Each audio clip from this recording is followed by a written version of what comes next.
pemaparan materi oleh Dr. Hawa Nisa Smaya, spesialis jantung pembuluh darah, konsultan VIHA. Waktu dan tempat kami persilahkan. Ya. Terima kasih Dr. Mutiara. Salam kenal. Salam kenal, ya, mungkin panggil saya Sasmaya aja lah. Ya, selamat sore semua ibu-ibu. Ada bapak-bapak mungkin ya, pasti mendengarkan bersama-sama ya. Assalamualaikum warahmatullahi wabarakatuh. Pertama-tama saya ingin mengucapkan terima kasih sekali sudah atas undangannya yang luar biasa kepada komunitas PPCM Survivor. Saya juga memperkenalkan komunitas ini kepada salah satu peneliti utama ya. Jadi PPCM ini sebenarnya bisa berkembang karena ada salah seorang profesor dari European Society of Cardiology atau perkumpulan dokter jantung di Eropa ya, yang memang sudah dikenal di seluruh dunia. Beliau ini yang pertama kali menggagas mengenai peripartum kardiomiopati dan namanya Prof. Karen Sliwa. Dan saya memperkenalkan dan saya berharap supaya buku ini bisa dibuat versi Inggrisnya sehingga beliau bisa membaca gitu.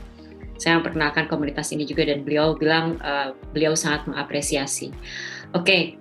Saya mau, kayaknya sepertinya tadi sebenarnya di videonya sudah jelas itu ya, apa itu PPCM, bagaimana itu tanda dan gejala dan lain sebagainya. Jadi saya mungkin hanya mengulang dan mungkin sedikit menambah saja tentang, saya yakin ibu-ibu di sini sih sudah luar biasa ya, apalagi sudah berhasil membuat buku yang, dan saya juga berterima kasih sekali saya bisa diajak untuk membuat kata pengantar ya, itu saya membuat kata pengantarnya ya harus berpikir lebih sulit daripada saya membuat jurnal sekalipun, karena apresiasi saya yang sangat tinggi untuk ibu-ibu yang luar biasa ini.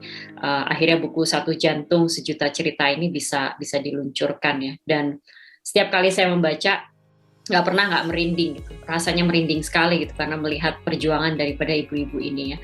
Kalau kami biasanya dokter itu melihat dari sisi medis, nah ini saya menjadi lebih kaya ilmu saya karena saya bisa melihat dari sisi lainnya. Oke, jadi kalau kita berbicara tentang PPCM, apa yang perlu Anda ketahui? Yang pertama, saya rasa ini sudah hatam ya semuanya. Mungkin kalau ujian udah keluar, udah bisa menjawab secara esai gitu. Apa itu PPCM? Jadi itu adalah suatu tampilan klinis gagal jantung. Dasarnya gagal jantung timbul akibat kerusakan otot jantung pada trimester akhir kehamilan hingga 5 bulan pasca persalinan. Kalau jantungnya gagal, artinya gagal memompa, sehingga darah itu tidak bisa mengalir dengan baik ke organ-organ lainnya, yang terutama biasanya paling sering ginjal dulu yang kena tuh. Kemudian habis itu bisa juga akhirnya ke liver ya salah satunya ya. Nah kemudian juga berkurang ke kepala ya, ke otak ya, dan juga biasanya paru-paru juga akan menjadi bermasalah. Epidemiologinya, PPCM itu jarang ditemukan, tapi dalam tanda kutip. Di luar negeri mungkin jarang ditemukan, tapi di Indonesia nanti saya share ya data yang ada di Hasan Sadikin. Jadi Amerika Serikat itu memang 1 dari 3.000 sampai 4.000 kelahiran hidup. Berarti jumlahnya sedikit nih, 1 dari 3.000, ada 3.000 ibu-ibu yang lahir, kemudian ada 1 yang mengalami PPCM. Afrika Selatan itu dari 1.000 yang lahir, ibu-ibu yang lahir, ada 1 yang mengalami PPCM. Tapi data di Indonesia ini baru di Hasan Sadikin saja ya, di tempat saya yang kebetulan saya melakukan penelitian, itu ada 1 di antara 350. Jadi banyak sekali sebenarnya, 1 di antara 350. Saya nggak tahu apakah memang kebetulan banyak pasien PPCM yang kebetulan ke RSAS atau ada yang lain penyebabnya. Hanya saja memang RSAS ini kan merupakan rumah sakit rujukan ya, rumah sakit rujukan di Jawa Barat. Kita tahu bahwa penduduk Indonesia biasanya ngumpul di Pulau Jawa dan salah satunya adalah Jawa Barat. Dan mungkin karena itu juga. Jadi memang ternyata cukup tinggi, itu adalah 1 berbanding 350 daripada kelahiran hidup. Dan yang membuat saya masih harus giat lagi mengingatkan ibu-ibu, dan juga bukan hanya ibu tapi bapak. Saya kalau misalnya ada pasien, ada ibu datang sendiri, saya marah. Gak boleh, saya bilang itu. Besoknya harus ada suaminya. Selalu seperti itu. Karena penyakit PPCM ini bukan hanya diderita oleh ibu. Itu adalah penyakit satu keluarga. Jadi seorang ayah atau seorang suami itu harus tahu betul penyakitnya apa. Ya. Jadi ini menjadi PR berat bagi saya karena ternyata ada 9% yang masih hamil kembali setelah PPCM, tapi hamilnya ini ternyata sebenarnya tidak direncanakan. Boleh hamil lagi, tapi harus direncanakan. Nah ini ada 9% yang hamilnya tidak direncanakan. Oke, nah apa aja sih faktor resiko daripada PPCM gitu ya? Nah, faktor resiko PPCM ini yang sudah diketahui. Ada banyak sekali faktor resiko PPCM, tapi yang sudah diketahui itu adalah usia di atas 30 tahun. Itu yang pertama. Yang kedua, kehamilan lebih dari 1 kali. Jadi biasanya kehamilan kedua kenanya tuh. Tidak jarang pasien saya ada yang kehamilan pertama, tapi seringkali di kehamilan kedua. Dan seterusnya, 3, ke-4, ke-5. Kemudian yang ketiga adalah hipertensi dalam kehamilan. Kemudian yang keempat adalah hamil kembar. Jadi kalau misalnya dalam hal ini, kalau misalnya ibu ini ada kehamilan kembar, itu juga beresiko tinggi untuk mengalami PPCM. Jadi ini salah satu, tidak perlu semuanya. Salah satu sudah cukup, itu bisa meningkatkan resiko ibu tersebut untuk mengalami PPCM. Apa saja sih tanda dan gejala daripada PPCM? Tadi Ibu Isma menceritakan dengan sangat baik, itu gejalanya khas sekali untuk suatu PPCM. Mudah lelah saat melakukan aktivitas ringan, tidurnya nggak bisa, biasanya tidur tuh udah, bahkan banyakannya duduk tidurnya. Kemudian biasanya tidak jarang juga mengalami dada berdebar, kemudian batuk yang memberat terutama pada malam hari, bengkak pada kedua tungkai, ya, bukan hanya bengkak pada satu tungkai, tapi seringkali bengkak pada kedua tungkai. Kemudian berat badannya meningkat secara drastis, yang tadi Ibu Isma ceritakan, bahwa berat badan saya bengkak dok, hampir di kaki, di segala macam, di muka bengkak. Nah itu karena berat badannya meningkat secara drastis, juga menjadi salah satu gejala daripada PPCM. Ya, semakin banyak gejalanya yang ada di sini, semakin tinggi kemungkinan dia mengalami PPCM. Ya, seperti itu. Jadi kalau ada lebih dari satu, itu udah menunjukkan wah ini harus periksa banget nih. Tapi kalau cuma satu, ya itu boleh mau dipantau dulu. Tapi kalau lebih dari sama dengan satu, harus periksa ya ke dokter. Nah, bagaimana penegakannya? Selalu mulai dari gejala. Adakah tanda-tanda gejala gagal jantung yang tadi saya sebutkan? Lalu setelah itu biasanya dokternya akan melakukan USG jantung atau echo dan juga pemeriksaan laboratorium tertentu. Selain pemeriksaan fisik ya tentu saja. Nah, bagaimana tata laksananya ya? Biasanya kita akan memberikan diuretik yang mungkin ibu-ibu di sini sudah hafal, namanya furosemid ya. Nah, itu biasanya diminum itu biar untuk mengurangi kelebihan cairan yang ada di dalam tubuh itu. Kemudian penghambat ACE yang belakangnya pril, ramipril, lisinopril ya segala macam. Dan mungkin ada beberapa dokter yang juga memberikan ARNI ya, biasanya saya sebut aja nama dagangnya itu adalah Uperio ya. Ada beberapa dokter juga memberikan itu. Yang tujuannya adalah untuk memperbaiki fungsi jantung.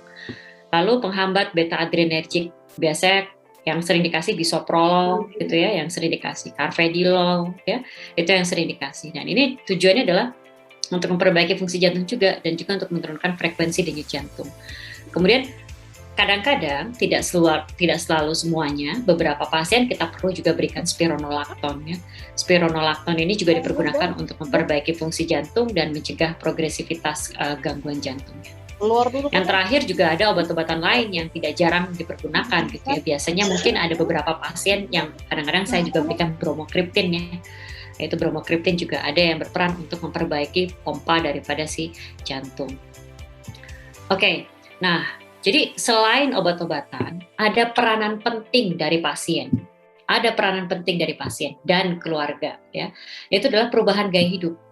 Yang satu, ibu-ibu harus selalu pantau berat badannya. Itu penting sekali. Pantau berat badannya ya. Jadi berat badannya bukan dalam arti kata jadinya nanti takut gemuk ya, bukan. Ini berat badan untuk memantau ada kelebihan cairan nggak di dalam tubuh ibu ya.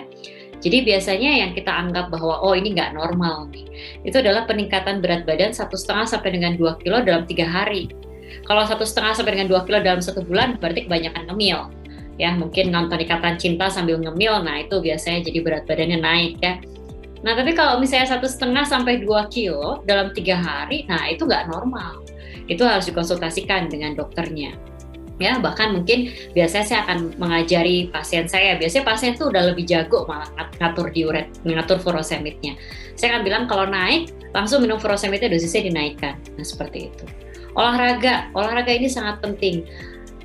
Ibu-ibu dengan kelainan jantung bukan dalam arti kata tidak boleh olahraga. Di sini ada Dr. Victor, itu ahlinya ya kalau menentukan olahraga ya. Beliau dari prevensi dan rehab kardio. Nah, olahraga ini sebenarnya olahraga ringan itu sudah cukup. Jadi yang paling penting adalah rutin. Ya, jadi istilahnya seminggu itu setidak-tidaknya 5 kali. Ya, kita lakukan apa yang paling ibu-ibu senangi aja. Misalnya mau jalan selama 30 menit itu juga sudah cukup. Bagus-bagus kalau misalnya bisa sekalian jogging. Kalau memang kondisi jantungnya sudah memungkinkan. Ya, tentu saja harus berkonsultasi terlebih dahulu dengan dokter jantungnya. Kemudian batasi konsumsi garam, ya, batasi konsumsi garam artinya jangan terlalu asin.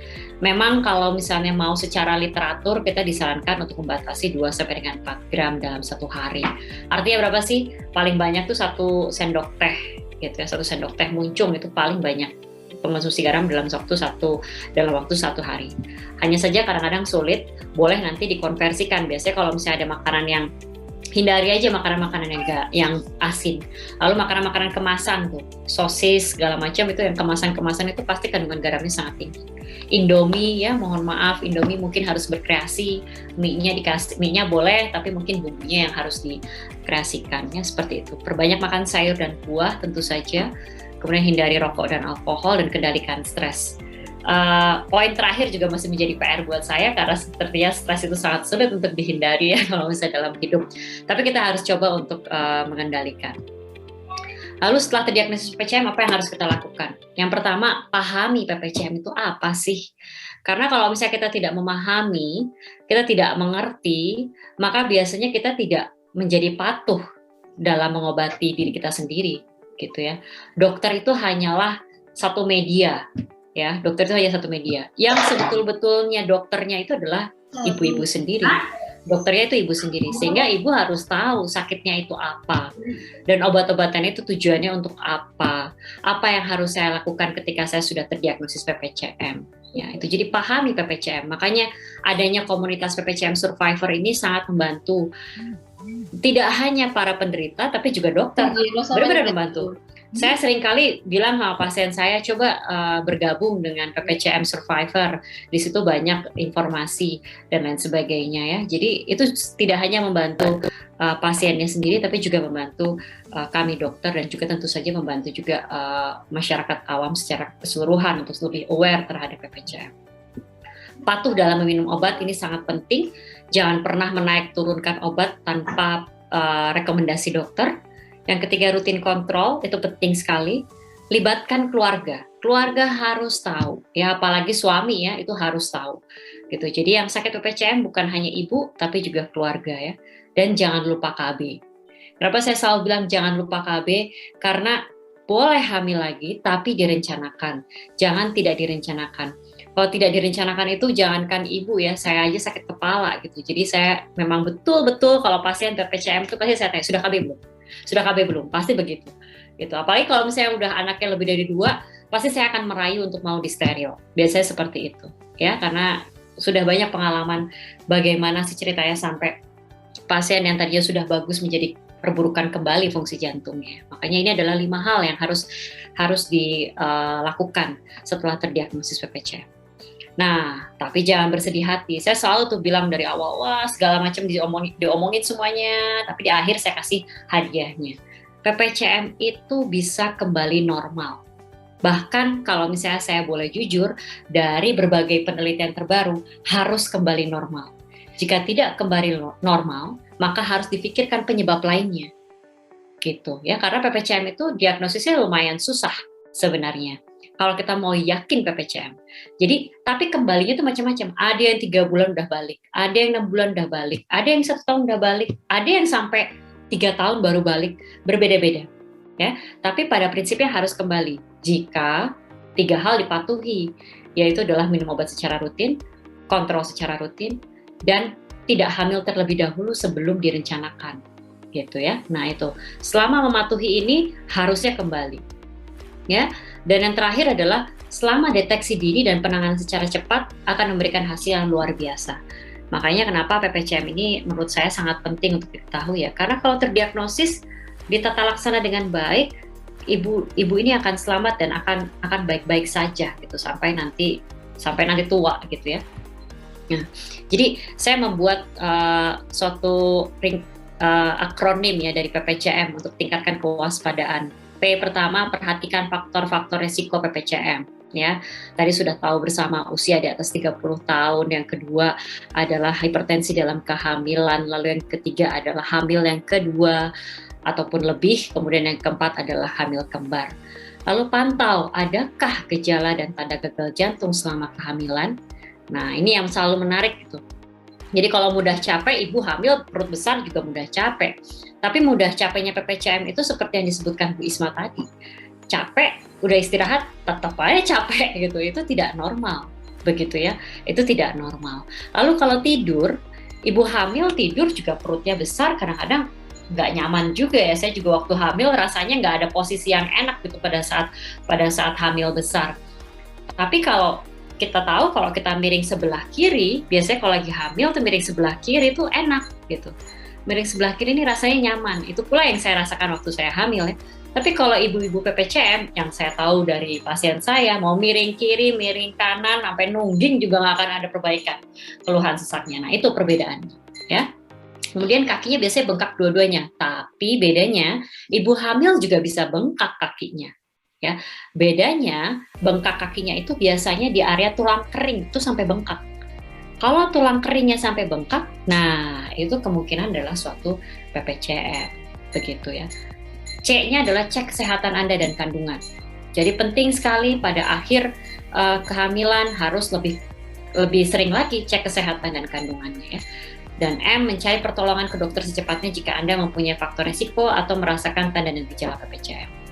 Ya, jadi ini adalah singkatan yang saya buat untuk memudahkan kita mengingat tentang PPCM.